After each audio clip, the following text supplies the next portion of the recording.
नमस्कार। आज बात करते हैं एक बड़ी ही दिलचस्प आर्थिक पहेली की। एक ऐसी पहेली जो सीधे भारत से निकल कर आई है और जिसने दुनिया भर के करेंसी मार्केट्स को कह सकते हैं चक्कर में डाल दिया है। अब सोचिए, एक तरफ तो भारतीय रिजर्व बैंक यानी आरबीआई रुपए को मजबूत करने के लिए अपने विदेशी मुद्रा भंडार से अरबों डॉलर बेच रहा है, और वहीं दूसरी तरफ कमाल यह है कि उसी भंडार में पैसा बढ़ता जा रहा है। हाँ, यही तो सवाल है जो सबको हैरान कर रहा है। मतलब कोई भी देश अपनी बचत से अरबों डॉलर बेच दे और फिर भी पहले से ज्यादा अमीर हो जाए। ये कैसे हो सकता है? डॉलर बिट भी रहे हैं और खजाना बढ़ भी रहा है। ये तो सच में एक पहेली जैसा लगता है। तो चलिए आज इसी पहेली को सुलझाने की कोशिश करते हैं। तो देखिए, जो स्क्रीन पर दिख रहा है वो इस कहानी का सार है। दो बातें जो एक दूसरे के बिल्कुल उलट हैं वो एक साथ हो रही हैं। एक्शन क्या है? आरबीआई अमेरिकी डॉलर बेच रहा है। क्यों? ताकि रुपया मजबूत हो। और नतीजा क्या निकल रहा है? भारत का विदेशी मुद्रा भंडार बढ़ रहा है। यही वो विरोधाभास है, वो पैराडॉक्स है जिसे आज हम समझेंगे। सबसे पहले तो इस आंकड़े का साइज देखिए, 11.88 बिलियन डॉलर्स। ये कोई छोटी मोटी रकम नहीं है, ये बहुत बड़ी रकम है। रिजर्व बैंक ने रुपए को गिरने से बचाने के लिए इतनी बड़ी मात्रा में डॉलर्स मार्केट में बेच दिए। ये आरबीआई की तरफ से एक बहुत बड़ा एक्शन था। और अब इस पहेली का दूसरा और सबसे हैरान करने वाला हिस्सा। इतनी बड़ी बिकवाली के बावजूद 19 दिसंबर तक भारत का जो विदेशी मुद्रा भंडार था वो घटने की बजाय उल्टा 4.4 बिलियन डॉलर बढ़ गया। सोचिए, एक तरफ से अरबों डॉलर निकाले जा रहे हैं और दूसरी तरफ से खजाना और बढ़ता जा रहा है। आखिर ये हो कैसे रहा है? तो असल में ये कोई जादू या कोई गलती नहीं है।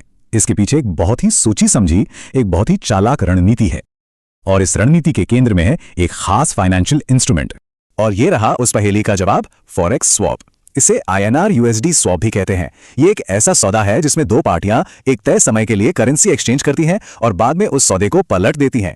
यही वो टूल है, यही वो चाबी है जिसकी वजह से आरबीआई डॉलर बेचने के बावजूद अपना रिजर्व बढ़ा हुआ दिखा पा रहा है। अच्छा, तो अब सवाल यह है कि ये फॉरेक्स स्वैप आखिर काम कैसे करता है? चलिए इसे थोड़ा आसान भाषा में समझते हैं। ये दरअसल एक टेम्परेरी डील होती है जिसके दो हिस्से होते हैं। तो देखिए, इसके दो स्टेप्स हैं। पहला, जिसे बायले कहते हैं, उसमें आरबीआई कॉमर्शियल बैंकों से अमेरिकी डॉलर खरीदता है और बदले में उन्हें भारतीय रुपए देता है। इससे क्या हुआ? आरबीआई के पास डॉलर्स आ गए और बैंकों के पास रुपए। अब आता है दूसरा हिस्सा, सेल लेग।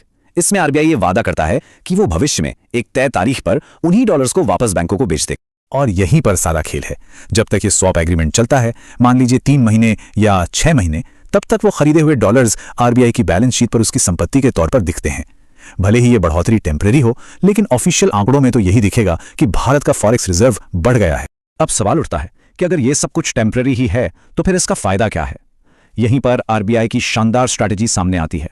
ये एक इकोनॉमिक मास्टर स्ट्रोक है, क्योंकि ये एक अस्थायी कदम एक साथ कई बड़े मकसद पूरे कर देता है। जरा देखिए इसके फायदे। एक ही तीर से कई निशाने। इसने रुपए को गिरने से बचाया, उसे स्थिर किया, फॉरेक्स रिजर्व का आंकड़ा ऊंचा बनाए रखा जिससे निवेशकों में घबराहट नहीं फैली, बैंकिंग सिस्टम में नकदी यानी लिक्विडिटी डाली, भविष्य की रणनीति बनाने के लिए कीमती समय भी खरीद लिया, और यह सब कुछ महंगाई को बढ़ाए बिना हासिल किया गया। कमाल की बात है ना? कहने का मतलब यह है कि आरबीआई ने अपने असली रिजर्व को जलने से बचा लिया। सोचिए, बाजार में हस्तक्षेप भी हो गया, रुपया भी संभल गया, और जो लंबे समय के लिए कीमती डॉलर्स बचाकर रखे गए हैं उन पर कोई आंच भी नहीं आई। ये वाकई एक बहुत ही स्मार्ट मूव है। और इसका एक बड़ा फायदा ग्लोबल लेवल पर भी है। ये दुनिया को आर्थिक मजबूती का एक सिग्नल देता है। जब पूरी दुनिया के बाजार देखते हैं कि भारत के पास इतना बड़ा फॉरेक्स रिजर्व है, तो उन्हें यह भरोसा होता है कि भारत के पास अपने जरूरी इंपोर्ट्स जैसे कि कच्चा तेल के लिए पर्याप्त पैसा है। इससे देश की इकोनॉमी में विश्वास बना रहता है। अब देश के अंदर क्या फायदा हुआ? जब आरबीआई ने बैंकों को डॉलर्स के बदले रुपए दिए तो बैंकिंग सिस्टम में कैश बढ़ गया। अब जब बैंकों के पास ज्यादा पैसा होता है तो वो बिजनेस और आम लोगों को आसानी से लोन दे सकते हैं। इससे पूरी इकोनॉमी को एक बूस्ट मिलता है, और वो भी बिना नए नोट छापे, जिससे महंगाई का खतरा भी नहीं होता। एक और बहुत बड़ा फायदा है समय। ये जो 3 से 6 महीने की स्वैप विंडो होती है ना, ये आरबीआई को सोचने और प्लान करने का कीमती समय देती है। इस दौरान आरबीआई दुनिया भर के हालात पर नजर रख सकता है और फिर आराम से अपना अगला कदम तय कर सकता है। मतलब जल्दबाजी में रिएक्ट करने की बजाय वो प्रोएक्टिवली प्लान कर सकता है। तो अब ये बिल्कुल साफ हो जाता है कि ये सिर्फ एक अकाउंटिंग की ट्रिक नहीं है, ये एक बहुत ही दूर की सोच रखने वाली आर्थिक रणनीति है, और भविष्य को देखते हुए ये और भी ज्यादा मायने रखती है। और ऐसा नहीं है कि ये बस एक बार हो गया और खत्म। रिपोर्ट्स बताती हैं कि आरबीआई आगे भी 2026 की पहली तिमाही में इसी फॉरेक्स स्वैप का इस्तेमाल करके बाजार में करीब 2.5 लाख करोड़ रुपए डालने की योजना बना रहा है। तो इससे साफ है कि ये टूल अब आरबीआई की स्ट्रैटेजी का एक अहम हिस्सा बन गया है। तो ये पूरी कहानी हमें एक बड़े सवाल पर लाकर छोड़ देती है। आज की ये जो इतनी कॉम्प्लेक्स ग्लोबल इकोनॉमी है, इसमें दुनिया भर के सेंट्रल बैंक्स पर्दे के पीछे न जाने और कौन कौन से ऐसे ही छिपे हुए और स्मार्ट टूल्स का इस्तेमाल कर रहे होंगे ताकि अपनी अर्थव्यवस्था को संभाले रख सकें। ये सोचने वाली बात है।